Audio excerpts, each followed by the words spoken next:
আমি খেলার পুতুল না, তোমার পিছে ঘুরবো না। যারে খুশি করো তোমার আপন।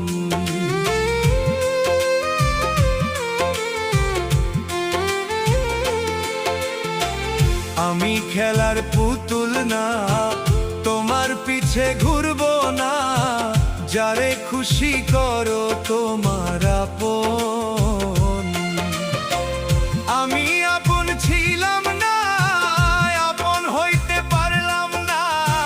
তোমার মতো বেঈমান মানুষ আর চাই না, জীবন চলে না। আমায় মুক্তি দাও।